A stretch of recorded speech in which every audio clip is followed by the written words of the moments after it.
Howdy, folks. Today's story time's not going to be a jovial one, but it's a true story, and I definitely wanted to share it. Um, Unfortunately, this impacted many lives. Um, as I've mentioned before, I used to dispatch for the Delaware State Police. During that time, I trained a bunch of different dispatchers, and uh, some went on to become troopers. So the one real good friend I had was a buddy of mine named Ronnie Williams. Uh, he went on to become a Delaware State Trooper, and we used to live together. We used to do a lot of shenanigans together. We just like two peas in a pod. Even though I was a little bit older than him, a few years older than him, it dawned on me recently. It's been a while since Master Corporal Ronald G. Williams has passed away. Um, I don't have a script for this. I never ever do, but I will say that when we lived together, we had a real nice place. We lived in a place in Delaware. It was a Birch Point condominiums, and we always called it BP for like the bachelor pad. I mean, we had a nice setup. We had like a spiral staircase with a loft, fireplace, overlooked the valley. It was just really nice. It was nice. His family owned that, and I lived there with him. And we used to do a lot of different things. Like we had this it was funny. We every week we would have a different theme on what videos we're going to watch. Back then it was like VHS and stuff like that. But we would do like Military Week one week, or John Wayne Week, or something like that, and then Kim Bassinger Week, and we just always had a lot of fun, and we always talked about life and goals and what certain things mean, and as far as law enforcement goes, and so I'm going to go on and tell you. He went on to become a trooper.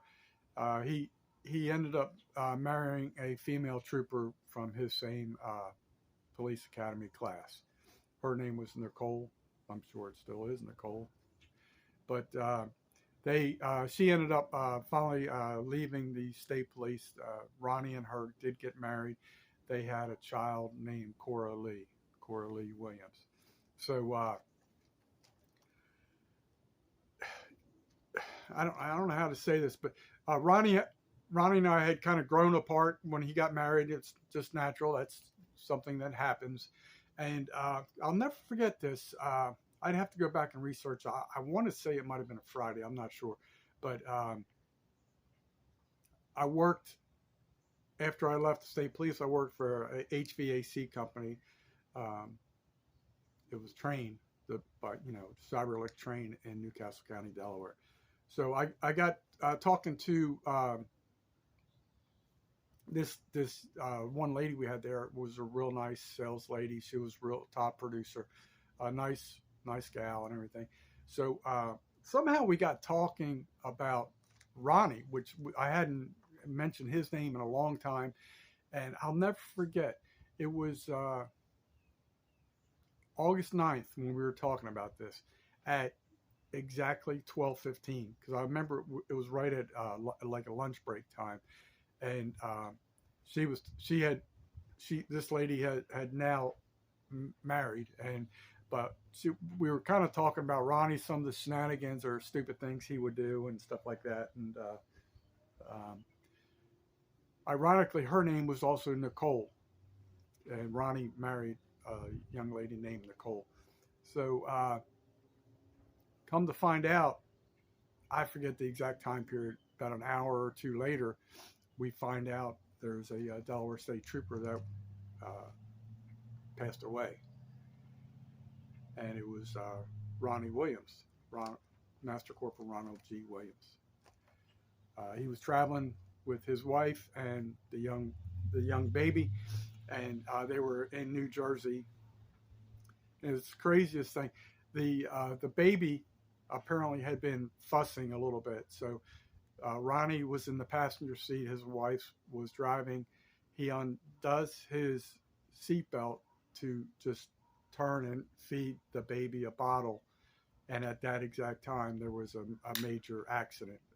It wasn't, somebody ran into their van and uh, Ronnie became deceased due to that accident. So the craziest thing, there's a lot of craziness about this true story, but it's been 20 years ago that this happened. Happened August 9th, 2002, and we're now in 2022, a couple weeks past August 9th. But come to find out, this lady, Nicole, I worked with, we were talking about Ronnie at the exact time that accident occurred. I'll never forget that. I thought it was the weirdest thing. So it tore me up. I mean, still to this day, it tears me up.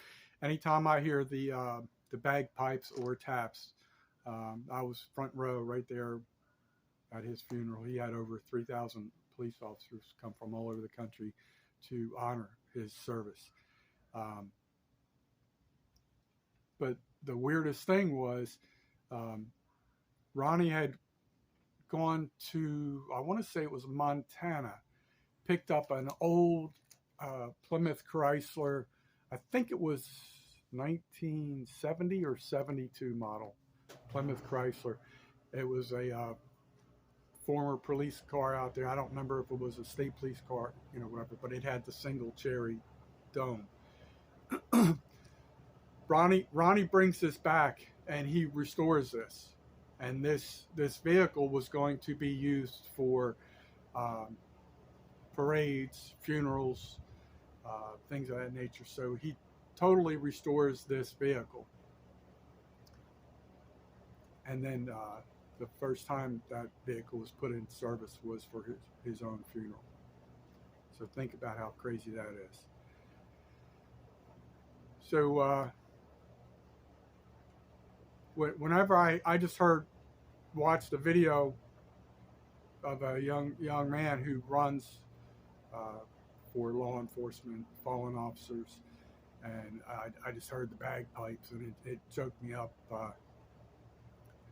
But another thing Ronnie used to always talk about, there was many things. There was always Strike Force, which was like the undercover narcotics unit, K-9, which Ronnie had been in K-9 for a while, and then he always talked about the mounted police. He always admired the mounted police, especially in the New Jersey State Police.